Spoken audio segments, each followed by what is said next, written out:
Permittivity से related है, ठीक है। So this question is related to relative permittivity. हमने इससे पहले सारी चीजें डिस्कस कर दी, जैसे कि एक बच्चे ने बताया भी था कि हमने क्या क्या डिस्कस किया था, इलेक्ट्रिक चार्जेस क्या होते हैं, उनकी बेसिक प्रॉपर्टीज क्या होती हैं, then we discuss the Coulomb's law, it's limitations, और क्या करा हमने बातें की, देखो यहीं पे है सारी बातें जो जो आपने करी हैं हमारे साथ आज। कुछ हमने ट्रिक्स सीखी थी जिससे हम डायरेक्ट रिजल्ट निकाल सकते हैं। 3 टाइप के हमने केसेस पढ़े थे, एक पॉलीगन वाला पढ़ा था, एक सिमेट्रिकल डिस्ट्रीब्यूशन का पढ़ा था, है ना, और एक ही इक्विलिब्रियम वाला पढ़ा था, जिसके मैंने आपको 2 ट्रिक्स बताए थे, राइट। उसके बाद हमने कॉन्सेप्ट लाए थे हम परमिटिविटी और रिलेटिव परमिटिविटी का। परमिटिविटी क्या होती है ये हमने डिस्कस किया था।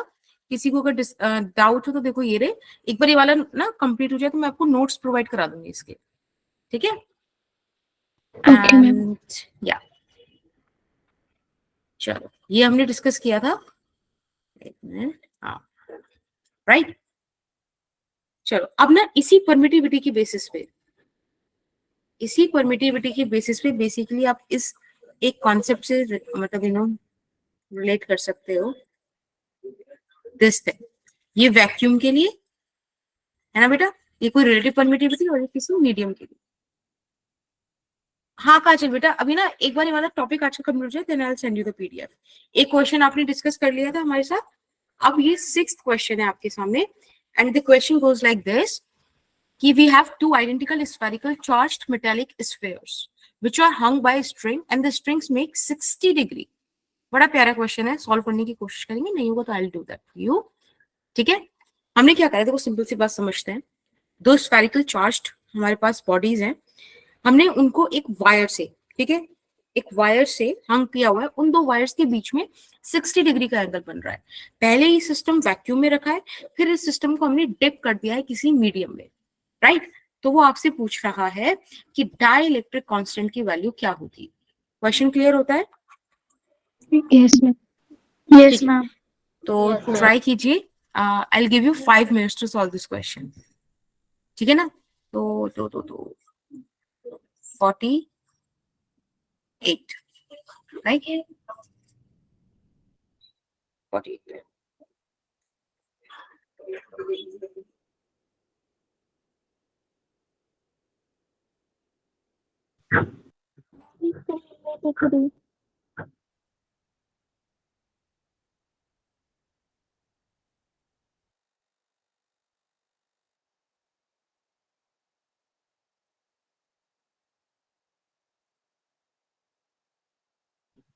मैम स्क्रीन नहीं दिख रही। क्या बेटा? हम स्क्रीन दिख नहीं रही, शो नहीं हो रही स्क्रीन। बेटा आवाज नहीं आ रही, क्या बोल रहे हो? अच्छा क्वेश्चन समझा दूं मैं फिर से, 1 मिनट। नो मैम, शेयर नहीं हो रही, दिख नहीं रही है हमें। आपकी ना वॉइस मुझे को क्लियर नहीं आ रही, आप एक बार टेक्स्ट कर दोगे खुशी? Okay ma'am.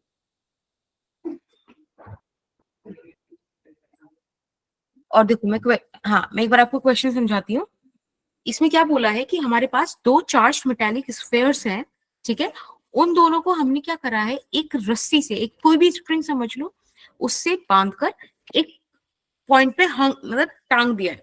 अच्छा स्क्रीन शो नहीं हो रही बेटा, स्क्रीन शो के सभी को नहीं हो रही क्योंकि मैं यहाँ पे, हाँ बेटा खुशी एक बार ना आप रिफ्रेश करो और फिर ट्राई करके देखो, ठीक है, नेट को। या हाँ, तो हमारे पास 2 चार्ज मेटालिक स्फीयर्स हैं, हमने उसको एक रस्सी से या किसी भी स्ट्रिंग से बांधा हुआ है, पर हमने क्या करा है, उन दोनों स्ट्रिंग्स के बीच में 60 डिग्री का एंगल बनाया हुआ है बेटा, ठीक है। पहले ये सिस्टम एयर में रखा है, फिर इस सिस्टम को किसी मीडियम में रख दिया है। अब वो बस आपसे ये पूछ रहा है कि उस मीडियम का डाइलेक्ट्रिक कांस्टेंट क्या हो। आपको ये चीजें दे रखी है, देखो लिक्विड की डेंसिटी दी हुई है और स्फीयर की डेंसिटी दी हुई है। अब क्वेश्चन क्लियर हुआ क्या? Yes ma'am. मैम फॉर्मूला कौन सा लगेगा बताना एक बार। ये आप देखो कौन सा लगना चाहिए, आप बताओ क्वेश्चन को कैसे लेके जाओगे। रिलेटिव परमिटिविटी का ही लगेगा ना। हाँ रिलेटिव परमिटिविटी लगाओ, और क्या क्या लग सकता है, क्या क्या कॉन्सेप्ट हो सकते हैं सोचो, फोर्स वाला भी इसमें हो सकता है। ट्राई करो फिर। Okay ma'am. एक बढ़िया क्वेश्चन है, हर तरीके से सॉल्व करने की कोशिश करना, ठीक है। डेंसिटी और रिलेटिव परमिटिविटी में कोई रिलेशन है क्या?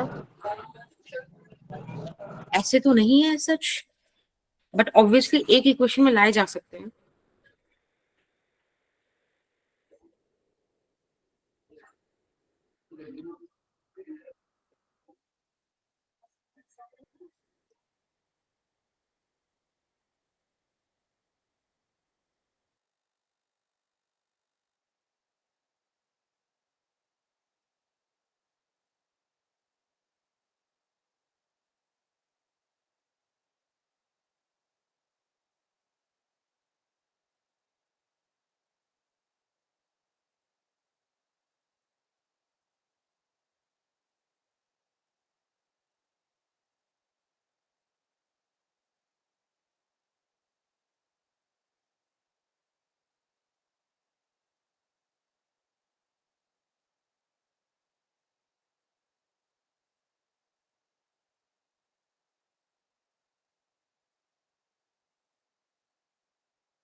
बेटा जब आपका आंसर आ जाए तो लेट मी नो, ठीक है।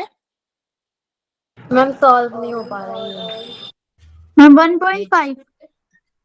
राइट प्रिया, ठीक है, ओके। फिजा, राइट, आपका नाम फिजा ही है ना? Yes ma'am. सही है, ओके। सब अपना अपना मतलब ठीक है, ओके, ट्राई करो, अभी थोड़ा सा टाइम है, right, just give it a try.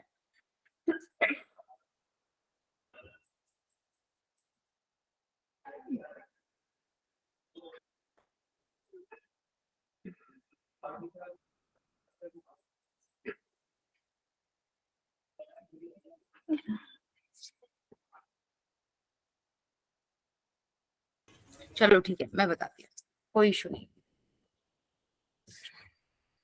सबका ट्राई करके हो गया, मैं बताऊं? ओके खुशबू,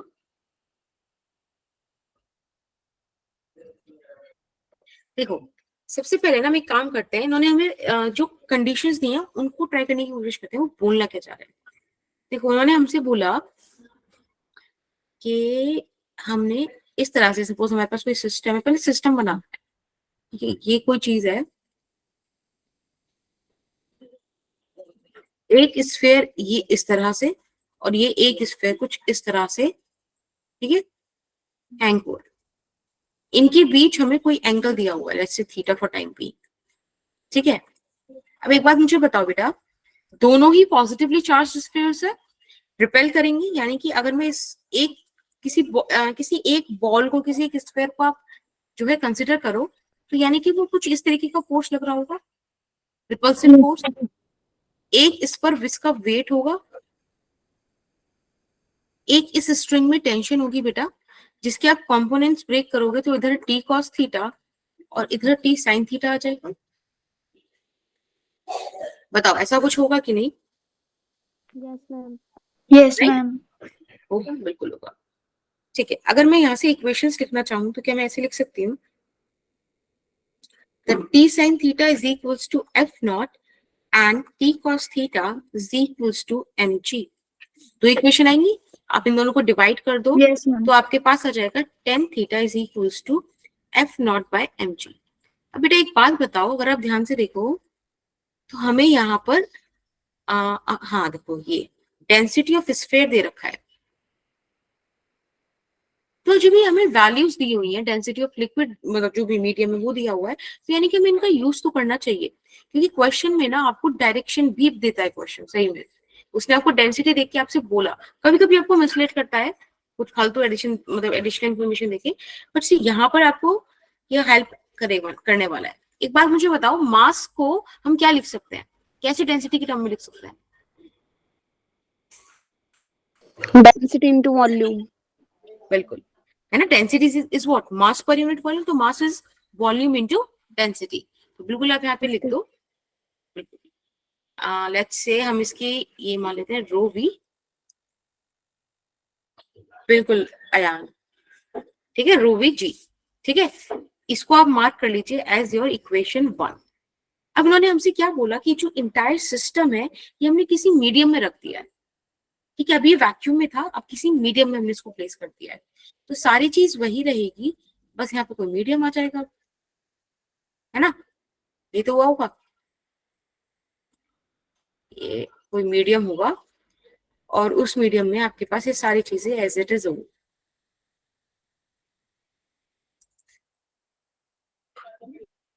हमेशा कॉमन चीजें ही हमें आंसर दे पाएंगी। This is going to be 60 degree again. अब बेटा बस एक यहाँ पे चेंज आएगा, अगर आप ध्यान से मतलब थोड़ा सोचो, देखो इस बार ये जो फोर्स है ये चेंज हो जाएगी, और क्यों चेंज हो जाएगी, क्योंकि एप्सिलॉन इस बार एप्सिलॉन नॉट नहीं है। Is that okay? Yes, ma'am. इधर आ जाएगा, देखो वेट तो वही रहेगा। अभी जो टेंशन है, ये टेंशन क्या करेगी, चेंज होगी, टी प्राइम, बस इसको हमने चेंज कर दिया, ठीक है, लिख दिया इस टाइप से। अब देखो फिर इसके आपने कंपोनेंट्स ब्रेक कर देने हैं, T sine theta, T cos theta, ठीक बेटा। अब इसमें एक चीज और एडिशनल रहेगी, आपको पता है जब भी आप किसी लिक्विड में या किसी दूसरे मीडियम में आप डिप करोगे, देखो यहाँ पे लिक्विड बोला है ना, कि आपने किसी लिक्विड में इसको डिप कर दिया चार्ज स्फीयर को, तो जब आपने किसी लिक्विड में डिप कर दिया तो बेटा एक अपथ्रस्ट फोर्स हो आती है, यानी कि एक फोर्स इस डायरेक्शन में और आएगी। Is that okay? Yes ma'am. ठीक है, चलिए अब हम यहाँ से इक्वेशंस लिखते हैं। तो मुझे फटाफट से बताओ, वर्टिकल डायरेक्शन में क्या लिखोगे आप, बताओ बताओ बताओ। ये लिखेंगे क्या, T prime cos theta plus upthrust is equals to mg, और यहां से अगर मुझे टी प्राइम कॉस थीटा की वैल्यू चाहिए तो it would become mg minus U. Is that okay बेटा? Yes, ma'am. Yes ma'am. ठीक है, the next equation would be T prime sine theta is equals to f, right. यहां से हम फिर से टेन थीटा का वैल्यू निकाल देते हैं। देखो टेन थीटा यहां भी हो जाएगा, टेन थीटा वहां भी हो जाएगा, राइट। ओके बेटा, अभी मैं बताती हूँ, इस वाले क्वेश्चन सॉल्व करा देते हैं। एक बार हल्का सा क्विक रिवीजन सबको दे देते हैं, क्योंकि टाइम हो गया ना उस क्लास को हुए। टेन थीटा वुड भी, बताओ बेटा क्या होगा, जल्दी जल्दी सॉल्व करो मेरे साथ। Tan theta is F upon mg minus you. अब एक बात मुझे बताओ, अपथ्रस्ट का फॉर्मूला किसे पता है, बताओ। Anyone? Am I audible? Yes ma'am, but पता नहीं है। Okay. ठीक है ठीक है। देखो अपथ्रस्ट वो फोर्स होती है जो लिक्विड जितना बॉडी डिस्प्लेस करती है उसका वेट बेसिकली इज अपथ्रस्ट। तो एक बात मुझे बताओ, यहाँ पे जब लिक्विड की बात हो रही तो डेंसिटी तो लिक्विड की आएगी, लेकिन बॉडी डिस्प्लेस तो पूरी हुई होगी ना, तो वॉल्यूम भी आएगा, यहाँ पे जी आएगा। Is that okay? यस। यहाँ से आपके पास बेटा सेकंड इक्वेशन आ गई, that tan theta is equals to f upon, and यहाँ से आप v और g कॉमन ले सकते हो, this would become like this, right. This is your second equation. किसी को इन दो इक्वेशन में कोई दिक्कत हो तो बताओ। एक इक्वेशन आपके पास ये है और एक इक्वेशन यहाँ है, बताओ कोई दिक्कत? No, ma'am. हाँ बेटा, ये अपथ्रस्ट 11th का कॉन्सेप्ट है, ठीक है। दो चीजें आ गई हमारे पास। अब हमारे पास ये दोनों ही चीजें tan थीटा है, तो मैं इसको बराबर रख सकती हूँ क्या, मैं ऐसे लिख दूं, f upon rho v g is equals to, sorry यहाँ पे f नॉट आएगा, f अपॉन दिस थिंग। बताओ सही बात है? Yes ma'am. अब देखो यहाँ से ये कैंसिल, है ना, Yes, तो ma'am. Basically F not by F आ जाएगा बेटा आपके पास sigma upon sigma minus rho, simple सी चीज। अब मुझे चाहिए था डाई इलेक्ट्रिक कांस्टेंट, वो भी रिलेटिव वाला, सॉरी रिलेटिव परमिटिविटी चाहिए थी। एक बात बताओ, अभी मैंने आपको बताया कि किसी भी मीडियम का permittivity is relative permittivity into vacuum space, है ना। तो यहाँ Yes, से ma'am. अगर आपको रिलेटिव परमिटिविटी निकालना है तो it would be like this. अब एक बात बताओ, अगर मैं इसकी कॉरेस्पॉन्डिंग फोर्स लिखना चाहूँ तो क्या वो ऐसे नहीं आएगी? Force of the medium opposite होता है ना ये epsilon naught of force. Yes, Yes, ma'am. ma'am. तो यानी कि this thing is equals to relative permittivity, और यही मेरा आंसर है। सही बात, हाँ या ना? Yes, ठीक है। ma'am. अभी सिग्मा जो था ये क्या था बेटा? ये था metallic sphere which is 1.5, right. बाकी मतलब बेसिकली आप यहाँ पे अपनी वैल्यूज पुट कर सकते हो, पुट दी वैल्यूज। मुझे तो बस ये क्वेश्चन कराना था ताकि आपको ये चीज समझ में आए कि इस तरह से भी आपको क्वेश्चन मिल सकता है। तो पता है, बिल्कुल बेसिक चीज पकड़ लो। ये मैंने क्या पकड़ा था, अगर ध्यान हो तो इसमें 11th का प्रोसेस कौन सा लगा है? याद है 11th में न्यूटन्स लॉज ऑफ मोशन पढ़ा था, हम फ्री बॉडी डायग्राम बनाते थे, Yes, हर ma'am. पॉसिबल फोर्स मेंशन करते थे, वो हुआ है। Are you getting my point? कभी भी क्वेश्चन आए ना तो वो जरूरी नहीं है कि अगर मैं देखो आपको 12th का सिलेबस था ना सिर्फ, तो 12th का सिलेबस देखिए वो ऐसे भी आपका बेसिक चेक कर सकता है। तो हल्का फुल्का आप इतना कर लो ना, ये बहुत हाई लेवल है, नहीं टच करेगा वो चीज, but you know think it. सही बात। Yes, ma'am. Yes, ma'am. चलिए अब नेक्स्ट टॉपिक है इलेक्ट्रिक फील्ड। अब के बाद से जो टॉपिक शुरू होगा, देखो अगर आपको थोड़ा बहुत ध्यान हो तो इलेक्ट्रिक फील्ड में आपने बहुत सारे केसेस पढ़े थे ना, जैसे कि electric field due to infinite clock wire, electric field due to solid sphere, due to solid cylinder, पढ़ा था नहीं सब हमने? Yes, ma'am. Yes, अब ma'am. इस बार ना हमें उसके डेरिवेशन करने की जरूरत नहीं है, क्योंकि बोर्ड तो हमारा कंप्लीट हो गया, हमारे पास एमसीक्यू आने वाला है, तो हमें उसके फॉर्मूला याद होने चाहिए। Are you getting my point? हमको याद होना चाहिए Yes, कि ma'am. इनफाइनाइट क्लॉक वायर के केस में मेरा अच्छा इलेक्ट्रिक फील्ड तो आएगा 1/4πε0 2 λ/r, इस तरह से याद होनी चाहिए चीजें। याद करोगे ये चीजें? Yes, Yes, ma'am. ma'am. वैसे तो मैंने ना पता है एक पेज बनाया था आप लोगों के लिए, जिस मैं चाहती थी कि आप लोगों को स्क्रीनशॉट में प्रोवाइड करा दूं उस चीज का, बट अनफॉर्चुनेटली मेरे को वो पीडीएफ मिल नहीं रही है। ठीक है, अगर मिल जाती है तो that's fine, that's very good. अगर नहीं मिलती है तो भी I provide you a written note, इसी तरीके से जैसे लिखा हुआ है ना, इसी तरह से मैं आपको एक पीडीएफ प्रोवाइड करा दूंगी। क्या बेटा पूजा, कौन सा फॉर्मूला राइट पुट करेंगे पूजा, थोड़ा सा बताओ, अगर आपको वॉइस क्लियर है। मैम हाँ आपने बेटा, अभी डेरिवेशंस की बात की थी ना, हाँ हाँ हाँ हाँ बिल्कुल बिल्कुल बिल्कुल। उसी में मैं कह रही थी। हाँ जी हाँ जी। Physics के एनसीईआरटी के क्वेश्चन बिल्कुल एमसीक्यू प्रैक्टिस करो। एमसीक्यू जब आप प्रैक्टिस करते हो तो आपको उससे डील करना आता है, पता है ऑप्शन भी कई बार आंसर बता देते हैं। अच्छा मैं आपको एक छोटी सी चीज बता दूं, फिर हम इलेक्ट्रिक फील्ड पे चलेंगे। कभी भी ना आपको कोई क्वेश्चन आए तो सबसे पहले आप ऑप्शन चेक करो, और चेक करो ऑप्शन में जो वैल्यूज दे रखी है ना ABCD, उनकी डायमेंशन क्या है। कई बार क्या होता है ना, वो आपसे फोर्स पूछ रहा होता है और डायमेंशन उसमें एक्सेलरेशन की है, मास की है, तो आप कई बार डायमेंशनली भी क्वेश्चन सॉल्व कर लेते हो। ठीक है, ये चीज ना ध्यान रखना, इसको मैं अभी क्वेश्चंस में कराऊंगी आगे आपसे। चलो now back to the topic. अच्छा किसी को इससे पहले वाले टॉपिक की मतलब जो भी हमने पढ़ाया था पहले, उसका कोई रिवीजन चाहिए या मैं इलेक्ट्रिक फील्ड से कंटिन्यू कर लूं? मैम एक बार इससे पहले इलेक्ट्रिक फील्ड से। Okay, there are many people who have ma'am different एक बार डिफरेंट। रिवीजन करवा दीजिए। ठीक है, पता है बेटा आई कैन अंडरस्टैंड जिन्हें कंटिन्यू करना है।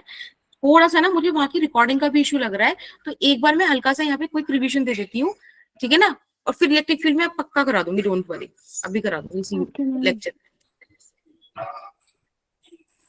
हाँ देखो, तो हमने याद हो तो हमने ये इलेक्ट्रिक फील्ड ये सब पढ़ा था।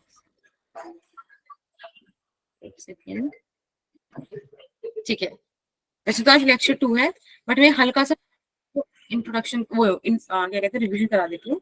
देखो इलेक्ट्रिक चार्जेस क्या थे, मैंने बताया था एक इंट्रिंसिक प्रॉपर्टी है। आपने एक इंट्रिंसिक प्रॉपर्टी इससे पहले पढ़ी होगी, मास, राइट। तो मास से एसोसिएटेड है ग्रेविटेशनल फील्ड और चार्ज से एसोसिएटेड है इलेक्ट्रिक फील्ड। सही तरीके से अगर आप देखो, कभी ग्रेविटेशन को पढ़ना, कभी इलेक्ट्रिक फील्ड वाली चैप्टर को पढ़ना, इस वाले चैप्टर को, आप देखोगे दोनों जगह ना बहुत सिमिलैरिटीज है।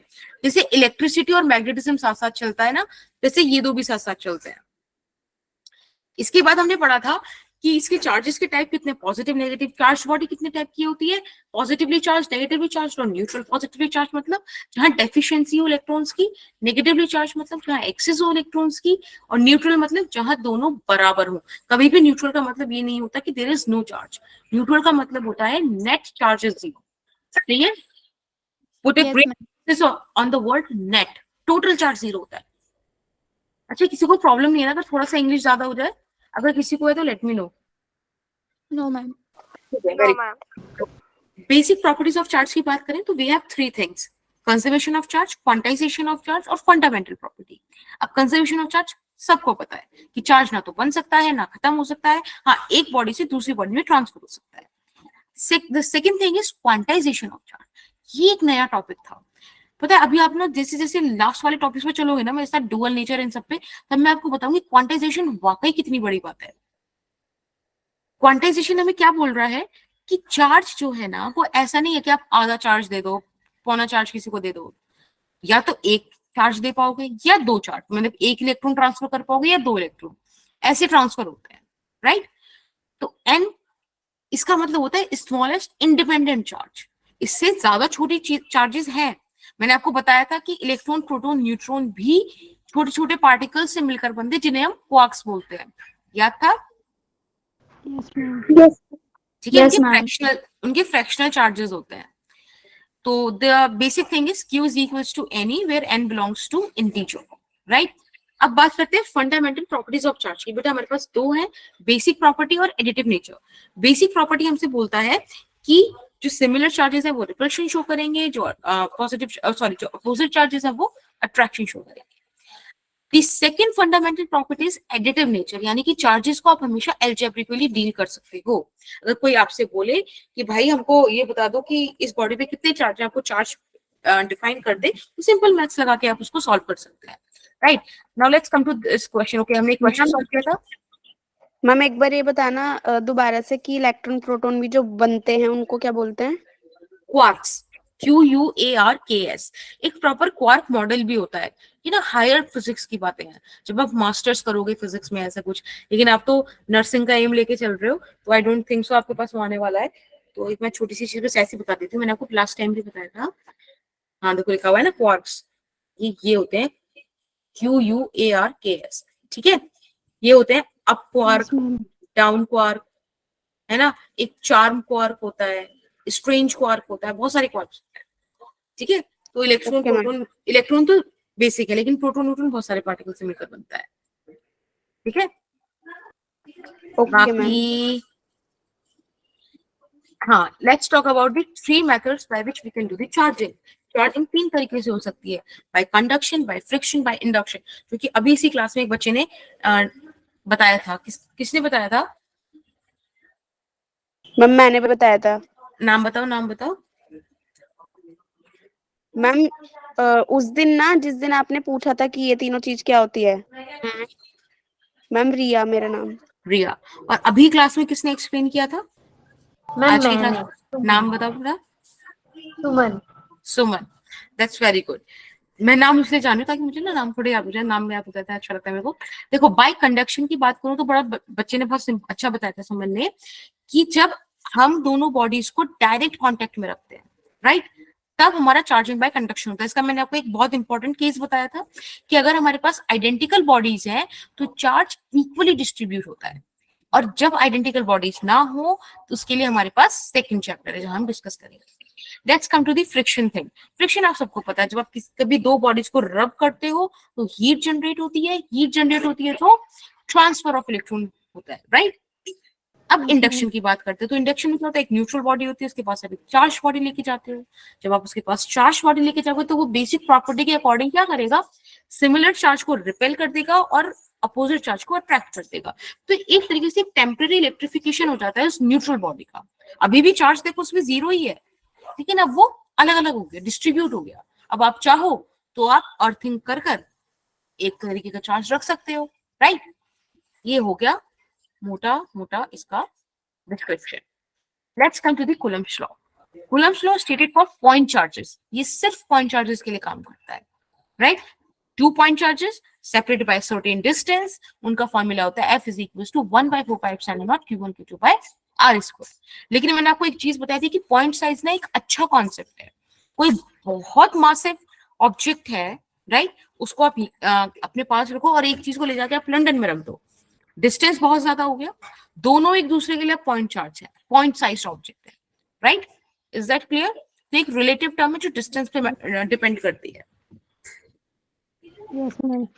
ठीक है, अब हम कहाँ चले? मैम हाँ जी, तो फिर कूलम्ब्स लॉ इंफिनिटी चार्ज की बात करता है। क्या बेटा?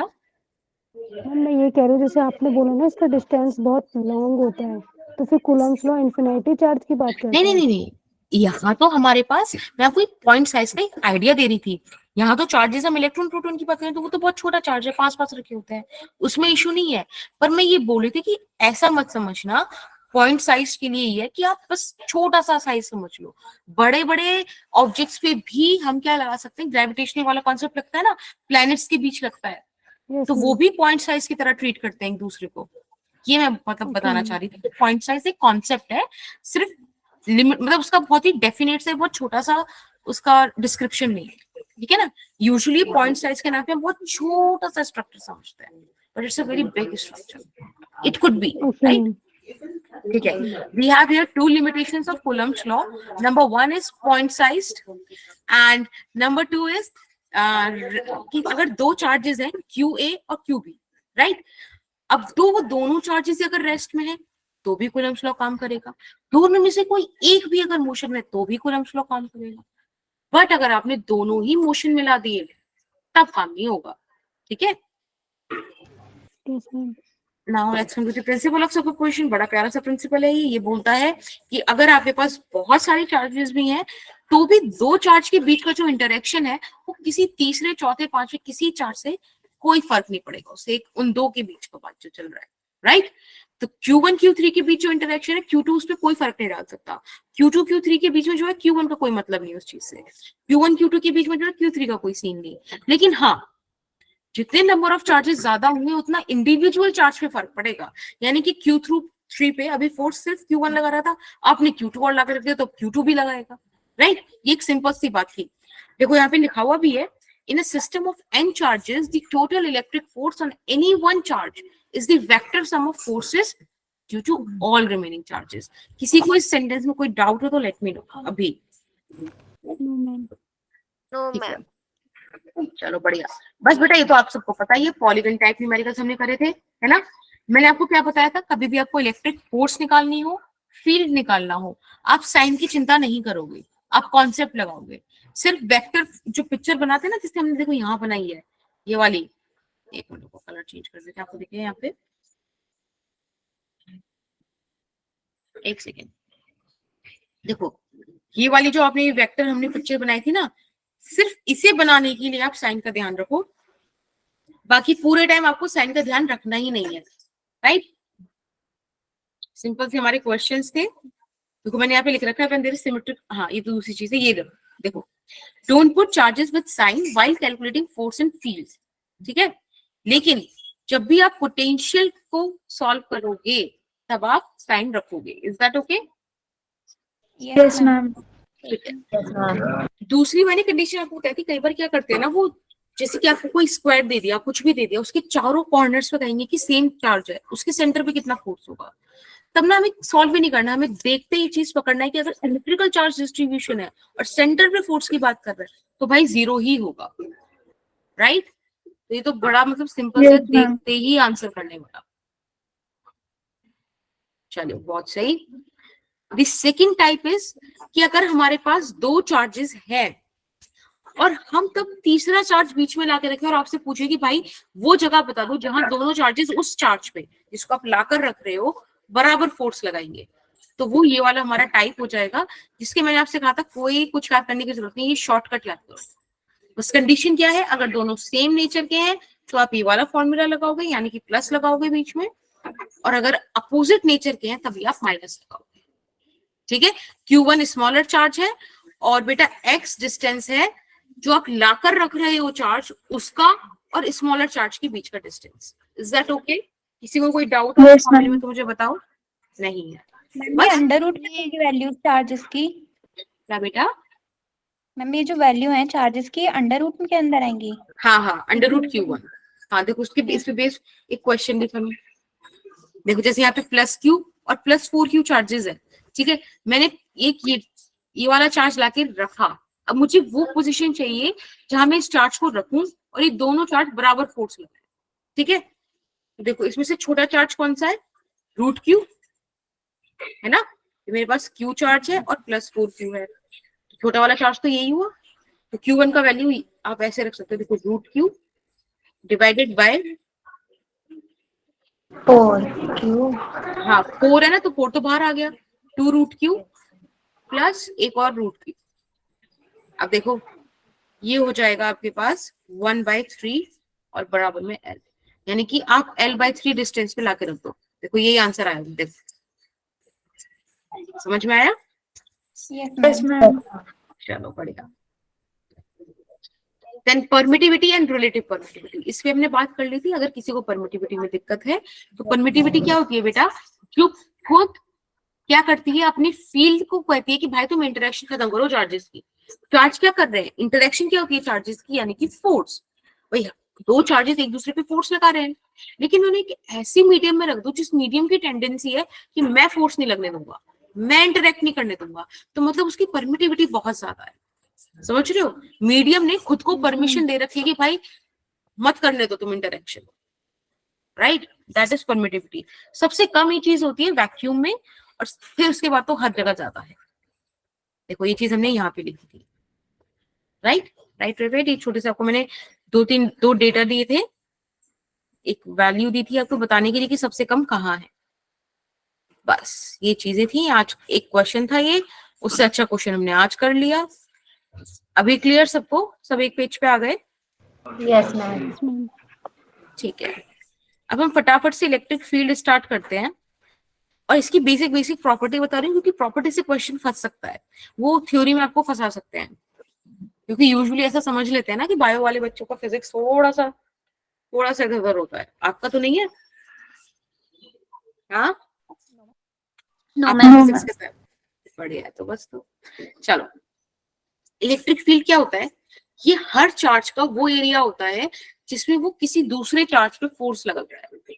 यानी कि अगर आपने देखो यहाँ पे कोई चार्ज रखा है तो कुछ तो उसका ऐसा रीजन होगा कि इसके अंदर अगर कोई चार्ज आता है, जैसे सपोज यहाँ पे आपने पॉजिटिव चार्ज रखा है ना, अगर आप यहाँ पे पॉजिटिव चार्ज लेकर आओगे तो ये इधर भागने की कोशिश करेगा।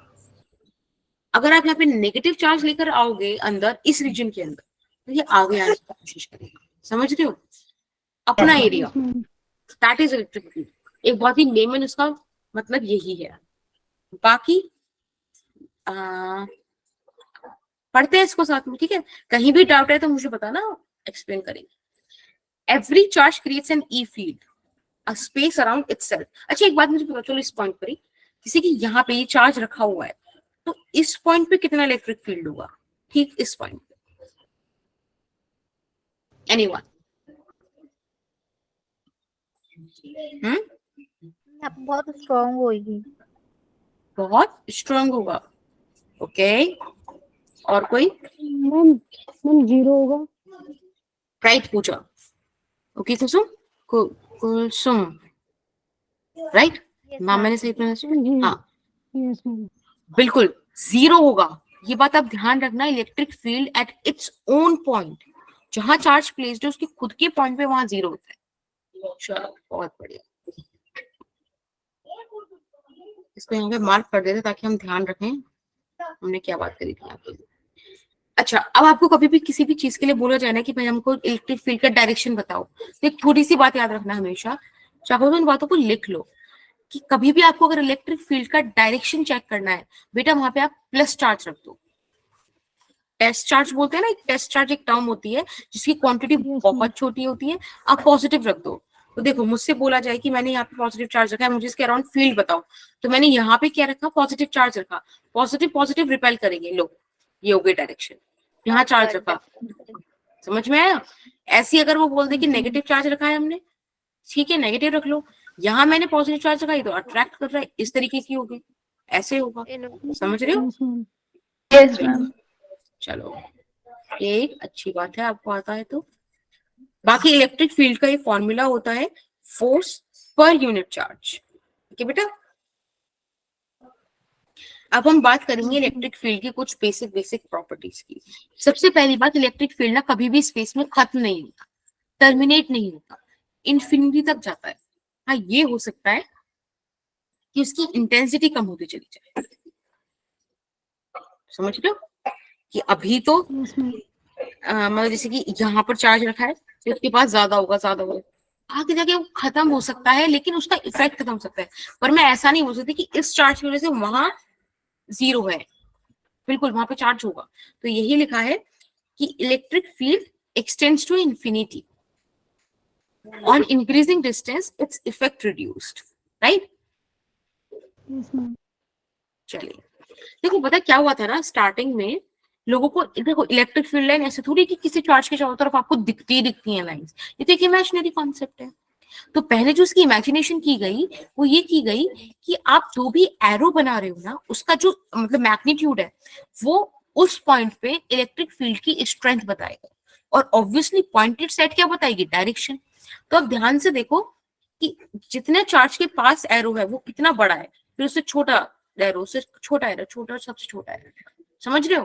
तो ये जो लेंथ है ये क्या बता रहा है, स्ट्रेंथ बता रहा है, और जो एरोस है पॉइंटेड साइड है वो डायरेक्शन बता रही है। तो स्टार्टिंग में ये पिक्चर थी इलेक्ट्रिक फील्ड लाइंस की, लेकिन लेटर ऑन इसको मॉडिफाई करा गया और इस तरीके से दिखाया गया कि अब आप एरो ना समझ के आप ऐसे समझो कि कितना क्लोज है।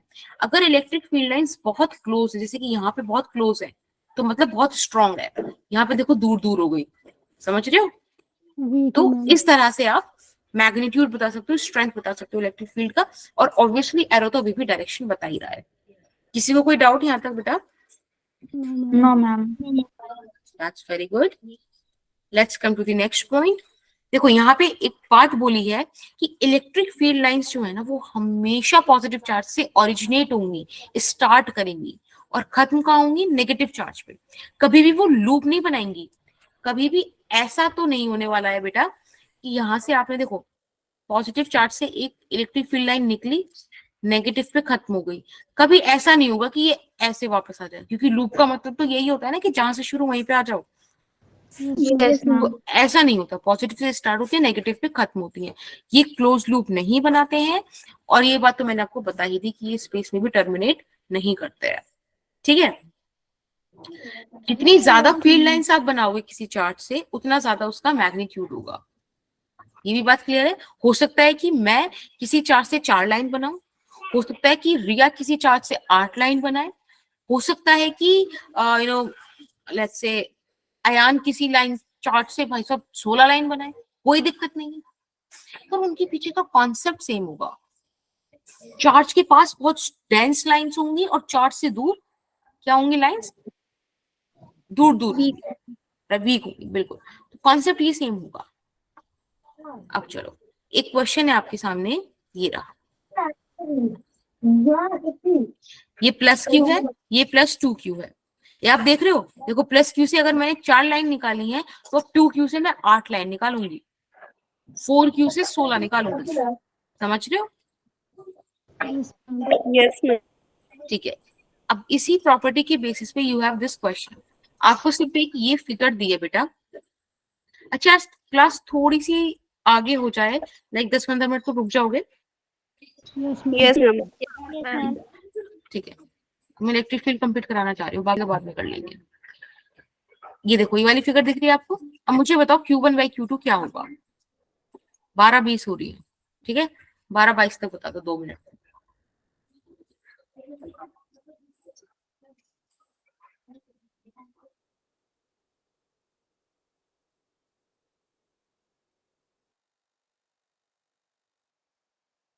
मैम आपका माइक बंद हो गया है। हाँ बेटा आप लोग सॉल्व करो ना, इसलिए मैंने माइक ऑफ कर दिया। 2 मिनट बाद मुझे बताना क्या आंसर आ रहा है।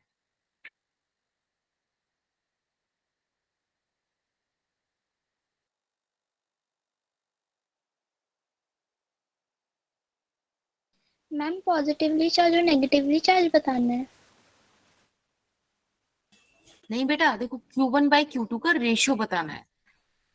जैसे कि अगर मैं ऊपर वाला आपको एग्जांपल दिखाऊं जहाँ पे +Q + 2Q है, तो वहां मुझसे अगर कोई Q1/Q2 पूछे तो मेरा तो आंसर 1/2 आएगा, है ना? ऐसा वो रेशियो पूछ रहा है। तो मैम ऐसे तो 10/4 होना चाहिए। Okay, so that will be the answer.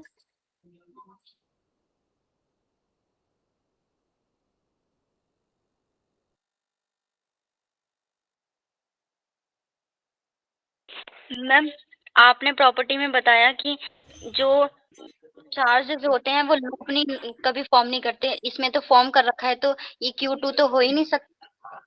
बेटा देखो लूप मैम फॉर्म नहीं 3/2 कर रहे। अब आप ध्यान से देखो, एक मिनट देखो, Q1 से निकल रहा है और Q2 पे खत्म हो रहा है। चारों की चारों लाइंस इसी तरह से चल रही हैं। Q1 से शुरू होकर Q2 पे खत्म हो रही है। क्या बेटा? हाँ, वापस थोड़ी आ रही है। सही है प्रियंका? मैम 3/2 है। Okay, let's check it out. क्या आंसर आएगा? तो Q1 से कितनी लाइंस निकल रही हैं? मैम देखो 1 2 3 4 5 6 7 8 9 10, बिल्कुल 10 निकल रही हैं।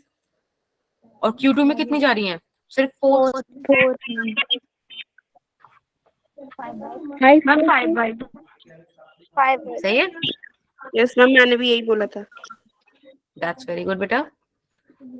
अब देखो, एक कॉन्सेप्ट क्या है कि जो फील्ड लाइन है ना वो सिमेट्रिक होती है। देखो जैसे मैं आपको यहाँ पे दिखाऊंगी Q1 Q2 वाले जो मैंने क्वेश्चन बनाया, ये वाली जो लाइन है ये क्या है? जो वो लाइन है जो दोनों चार्जेस को कनेक्ट कर रही है, राइट? मैम। एक मिनट रुकना। ठीक है, ये वो लाइन है जो दोनों चार्जेस को कनेक्ट कर रही है। अब आप देखो, अगर मैंने एक ऊपर बनाया तो मैंने एक नीचे भी बनाया है, एक इसके ऊपर बनाया तो एक इसके नीचे भी बनाया है। 1 2 3 1 2 3, समझ रहे हो? तो जो इलेक्ट्रिक फील्ड लाइंस होती हैं वो सिमेट्रिक होती हैं about that line which is joining the two charges. Is that okay? Yes ma'am. इसी कॉन्सेप्ट पे based you have this next question. ये देखो, ये रहा क्वेश्चन 7। आपको सिर्फ एक ये फिगर दी हुई है और आपसे ये पूछा है कि इनमें से कोई पॉइंट जो है सही बताओ। तो ठीक है, क्वेश्चन क्लियर होता है बच्चों को? Question clear? Yes ma'am. Solve करो जल्दी से। मैम इसमें बी होना चाहिए। Q2 इज ओके, देखते हैं। मैम ये लास्ट ऑप्शन क्या है? None of the above NOTA. Ma'am इस क्वेश्चन में फाइंड क्या करना है? बेटा फाइंड कुछ नहीं करना है, मैम आपको एक फिगर दोनों दी हुई है, बराबर इसके होने बेसिस चाहिए। पे कौन सा सही स्टेटमेंट होगा। ऑप्शन ए सही होगा, बी सही होगा कि सी सही होगा, ये आपको बताना है। Ma'am option C. ओके, चलो रिया का आंसर आ गया सी, बाकी बताओ। मैम सी। पूछा, ओके, सरस्वती का आंसर आ गया, और प्रिया, अंकिता, काजल का आंसर आ गया, दैट्स गुड। नेहा, अविनाश का भी आंसर आ गया, मुस्कान, गुड, ठीक है। मैम हाँ जी, मैम एक बार पहले वाला क्वेश्चन समझाना, वो 10 कैसे आया? ओके। आप ना इलेक्ट्रिक फील्ड लाइंस देखो कैसे निकल रही हैं। ओके कुलसुम, उषा, कुमकुम भी है क्लास में। ये देखो, हमने क्या करा बेटा, यहाँ से जितनी भी फील्ड लाइंस निकल रही थी ना उनको काउंट कर लिया। कितनी निकल रही थी? देखो Q1 से टोटल कितनी निकल रही है। मैम ये जो लूप बना रहे हैं उसे भी काउंट करेंगे? देखो काउंट कर लो ना, यहाँ से भी तो वो भाई इधर से भी तो टर्मिनेट हो रही है ना, उसकी भी तो स्ट्रेंथ आ रही है उधर, मैम जो राइट? Q2 पे 4, मैम Q2 पे 4 वाला बताना। देखो 1 2 3 4, है ना? वी हैव 4 फील्ड लाइंस जो टर्मिनेट हो रही है Q2 पर, और 10 है जो इधर जा रही है। तो बेसिकली 3/2 आपका आंसर आ गया। चलो, बहुत सारे बच्चों ने आंसर दे दिया, दैट्स वेरी गुड। अब हम चेक करते हैं कि आंसर आ क्या रहा होगा। देखो मिरर प्रॉपर्टी ये बोलती है कि जो ज्वाइनिंग लाइन है उसके ऊपर नीचे जो है भाई सिमेट्री एग्जिस्ट करती है, यानी कि एक लाइन अगर ऐसे है तो, अब ड्राइंग मेरी बहुत प्यारी है, वैसे मैंने भी बनाया है। अच्छा राइटिंग में तो इशू नहीं आता तुम लोगों को, राइटिंग सही है ना? No ma'am. Yes ma'am. चलो कुछ इस तरीके की लाइन बनेगी, राइट?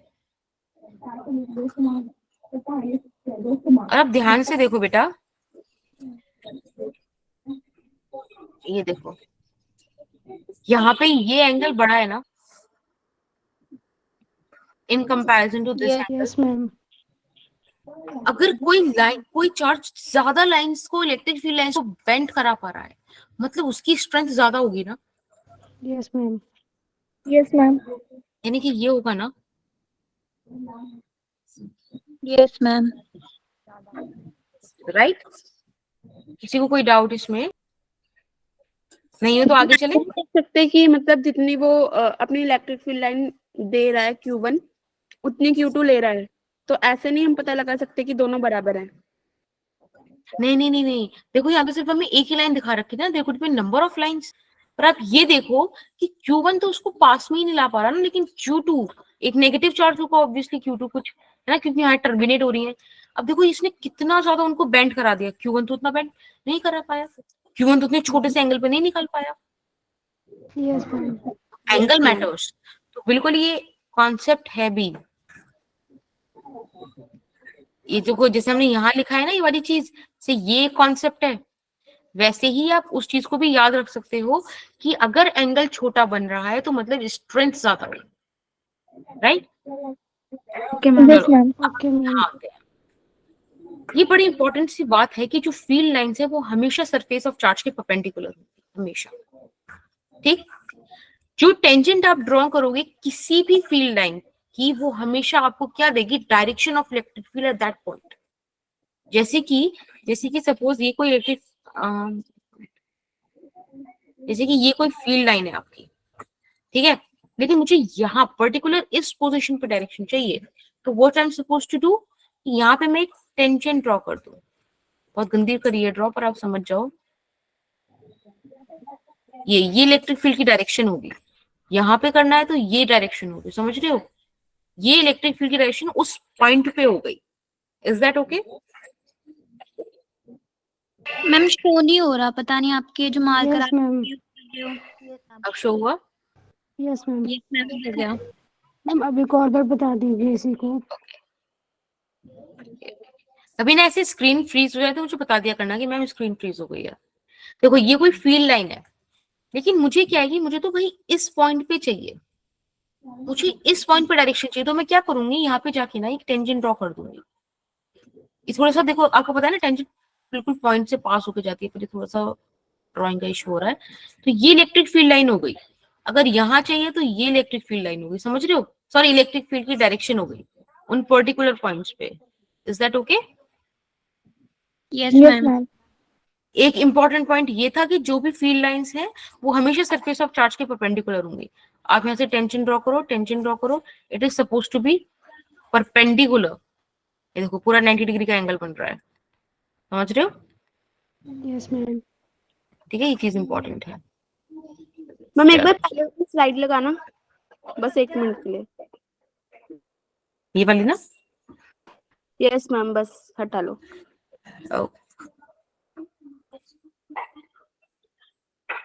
अब कुछ बेसिक चीजें जिसके इलेक्ट्रिक फील्ड लाइन कभी भी दूसरों को नहीं कट करती हैं।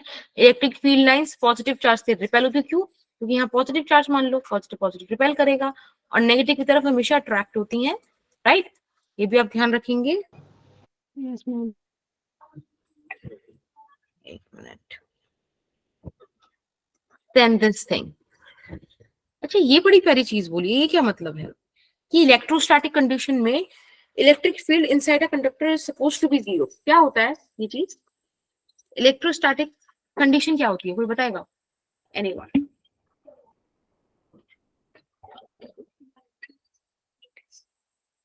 कि उसके अंदर इलेक्ट्रिकल प्रॉपर्टी है।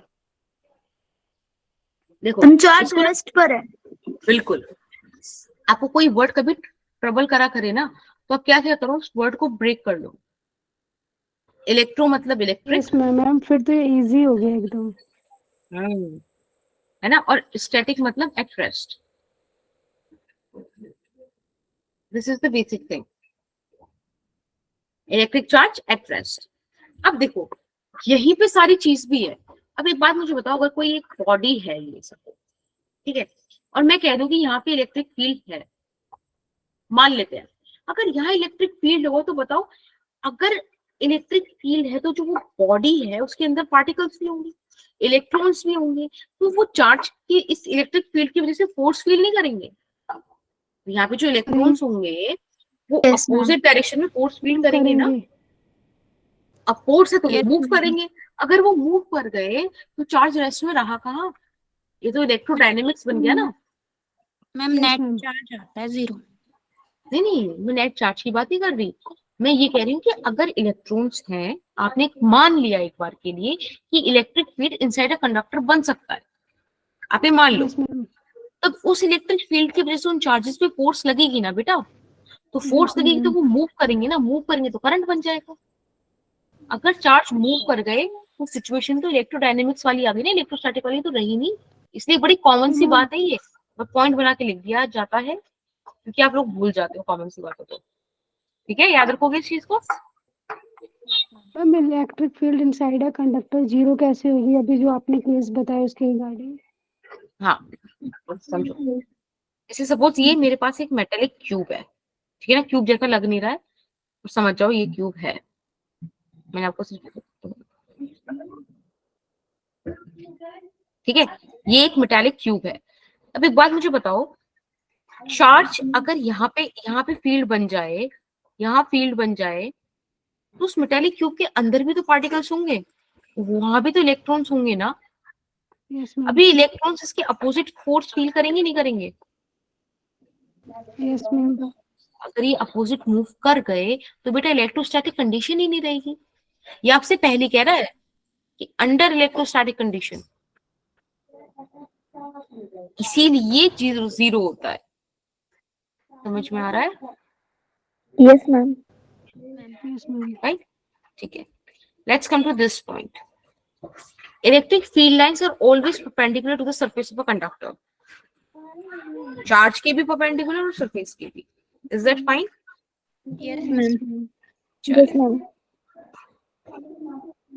अब हम एक ये कॉन्सेप्ट पढ़ते हैं, नियर फील्ड और फार फील्ड। ठीक है, और बस इसके बाद ना कोई क्वेश्चन है क्या मेरे पास?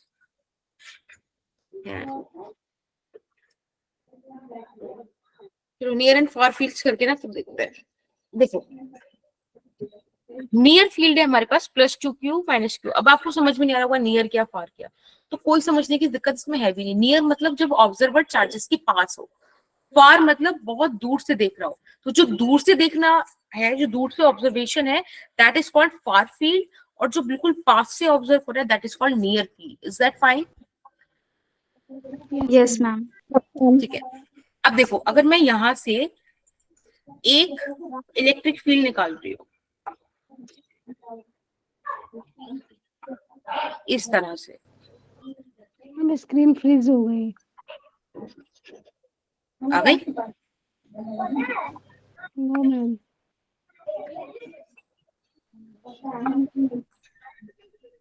Yes ma'am. मैम अब आ गई। आ गई?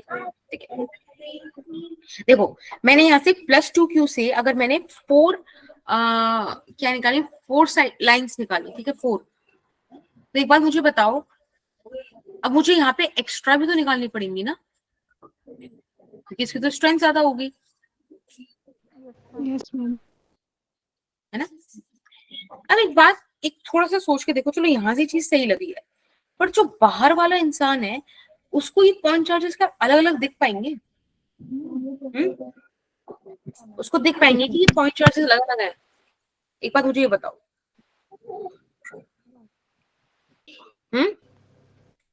पता नहीं मैम। ये पॉइंट चार्जेस नहीं दिख पाएंगे ना, उसको तो +2q -q से तो +q दिखेगा। समझ रहे हो? Yes ma'am. ये फार पॉइंट वाली ऑब्जर्वेशन है, अब उसको इस हिसाब से क्या दिख रहा है,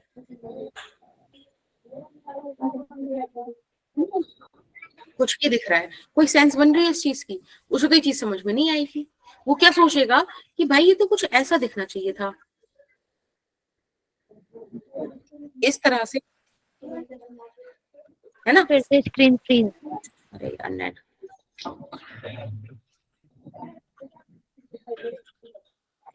एक सेकेंड, यस मैम, विजिबल। ठीक है। तो ये जो प्लस जो ये वाली ऑब्जर्वेशन है, ये तो कोई सेंस नहीं बना रही, पर हाँ ये वाली सेंस बनाएगी। तो अब हमें क्या करना है, जब सिस्टम एक ही है तो चाहे उसे आप पास से देखो चाहे दूर से देखो, ऑब्जर्वेशन तो सेम होनी चाहिए ना। तो हम इसको कैसे बनाएंगे, हम इसको ऐसे बनाएंगे। ये जो फील्ड लाइंस हैं ये गई तो होंगी माइनस क्यू की तरफ, पर इसने अट्रैक्ट भी किया होगा, पर ये दूर चली गई होंगी। तो अभी जो येलो येलो के अंदर है ना, ये है आपका पूरा सिस्टम। अगर आप ध्यान से देखो तो इसके बाहर क्या दिख रहा है उसको, पूरे सिस्टम में से 4 इलेक्ट्रिक फील्ड लाइन जाती हुई दिख रही है, विच मैचेस विद दिस। समझ में आया। तो आपको ध्यान रखना है कि आप जो भी डायग्राम बनाओ वो ऐसा बनाओ जो नियर फील्ड भी और फार फील्ड भी हर तरफ से बराबर हो। Is that okay? Yes ma'am. बोलो बेटा। मैम मुझे ये बात समझ नहीं आई कि ये जो बाकी वाली हैं ये नेगेटिव वाले चार्ज में क्यों नहीं जा रही है? ये भी चले, ये नेगेटिव चार्ज में कैसे जाएंगे, यही नहीं यहाँ तक आ पाई ना, यही नहीं अट्रैक्ट हो पाई। समझ रहे हो? देखो ये हल्का सा बेंट हुआ है, एक ऐसी ट्रेजेक्टरी थी, यहाँ नेगेटिव की वजह से बेंट आया, लेकिन ये उनको नहीं टर्मिनेट करा पा रहा ना, मैग्नीट्यूड नहीं है उसका उतना। बस पागलो, तू का बंद कर आवाज वरना पिट जाएगी कबाब। हाँ, is that okay? Yes ma'am. ठीक है। अब देखो ये वाला पॉइंट हमारा सही हो गया कि हर तरफ से ये। अब देखो फटाफट से ना बस 2 क्वेश्चन करते हैं, पक्का क्लास खत्म, फिर मैं रोकने वाली नहीं हूँ। क्वेश्चन 8 मैंने आपको 4 यहाँ पे ऑप्शन दिए हैं, ध्यान से देखो तो किसी सिलेंडर का ना टॉप व्यू है। अब मैंने वो सिलेंडर क्या करा है, हाफ तो वो पॉजिटिवली चार्ज्ड है और हाफ नेगेटिवली चार्ज्ड है। अब इन ऑब्जर्वेशन को देख के बताओ कि कौन सी ऑब्जर्वेशन सही है। You have 4 observation. एक बार फिर से क्वेश्चन पढ़ लो। Cylindrical shell has one half having plus omega plus sigma and the other half is minus sigma.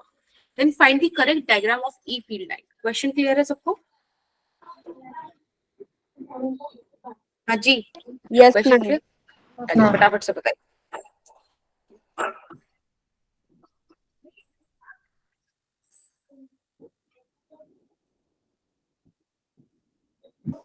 Option A. Option D ma'am.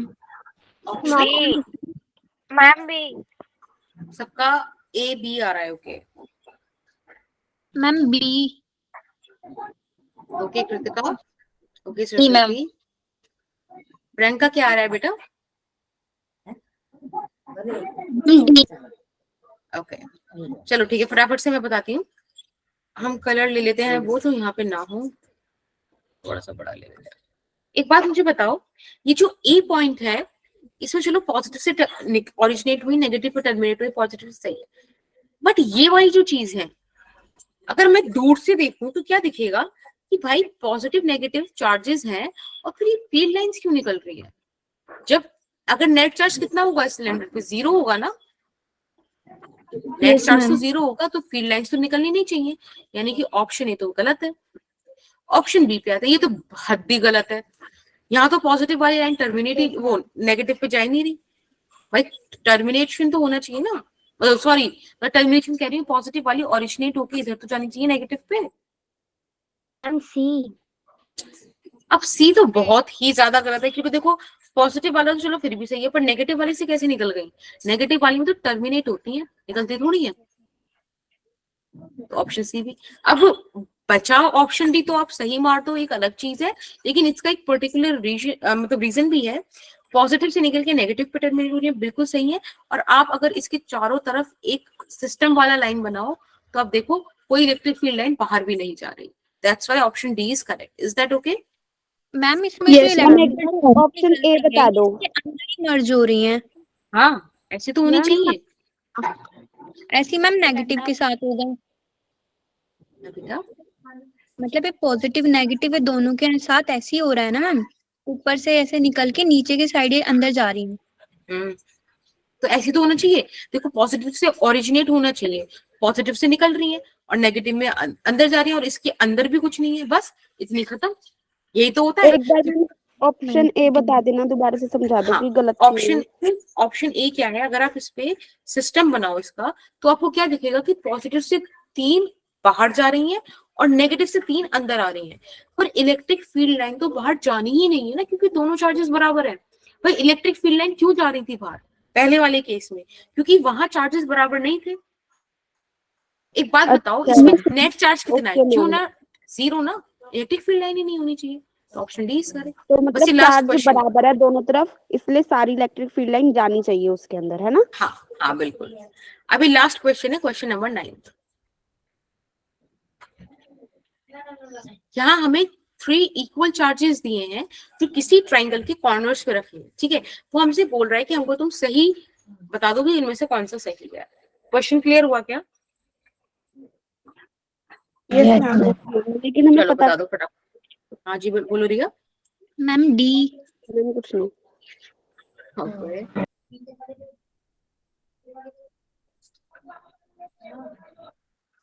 Okay Neha. Positive charges है। हाँ जी बेटा, 3 इक्वल चार्जेस बोले, इक्वल चार्जेस और लिख लो पॉजिटिव। चलो सबका ऑप्शन डी आ रहा है, दैट्स गुड। और किसी का?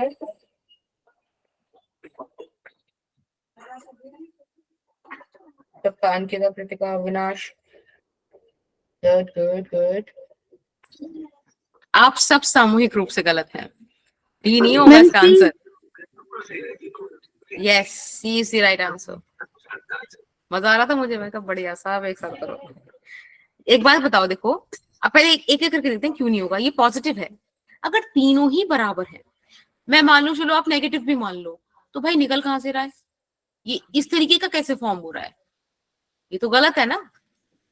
ये तो जब अलग तरीके के चार्जेस हो तब हो सकता है कि एक पॉजिटिव है एक नेगेटिव, तब एक जगह से ओरिजिनेट होकर दूसरे का टर्मिनेट कर जाए। ये ऐसे तो गलत फॉर्म हो रहा है। अब अगर आप बी पर देखो तो चलो ये सही है, निकल रहा है कुछ भी हो रहा है, बट ये चीज क्या है? इंटरसेक्ट तो करनी नहीं चाहिए, है ना? इंटरसेक्ट नहीं करनी चाहिए ना लाइंस, तो ये क्यों इंटरसेक्ट करें? नहीं होना चाहिए, गलत है ये।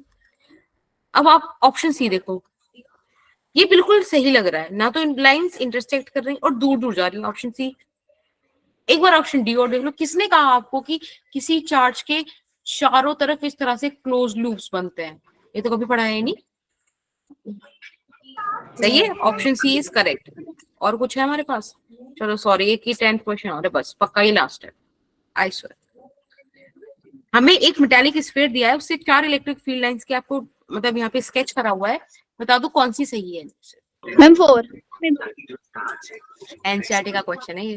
गुड, बिल्कुल सही। फर्स्ट गलत है क्योंकि अंदर इलेक्ट्रिक फील्ड हो नहीं सकता, सेकंड भी गलत, थर्ड भी गलत, और Yes, फोर्थ ma'am. सही। और इसके सही होने का भी एक वजह है, ये देखो यहाँ पर ना, ये देखो एक तो अंदर नहीं है वो सही है, और परपेंडिकुलर भी हो रही है। मैंने बोला ना सरफेस के परपेंडिकुलर होनी चाहिए, तो वो चीज भी है। So thank you so much, you stay this long. 15 minute आप आगे रुक गए, ठीक है। नेक्स्ट क्लास में मिलते हैं, और आई होप ये चैप्टर हम रैप अप कर दें इस क्लास में, ठीक है। पीडीएफ आप लास्ट में भेजोगे जब पूरा चैप्टर नहीं कंप्लीट होगा? ये वाली भेज दे रही हूँ मैं अभी, डोंट वरी। मैम ठीक है? संडे को एक्स्ट्रा क्लासेस होंगी हमारी? क्या बेटा? संडे को एक्स्ट्रा क्लासेस होंगी हमारी? संडे का हम एक बार चेक करके बता देते हैं, नो इश्यूज, ठीक है।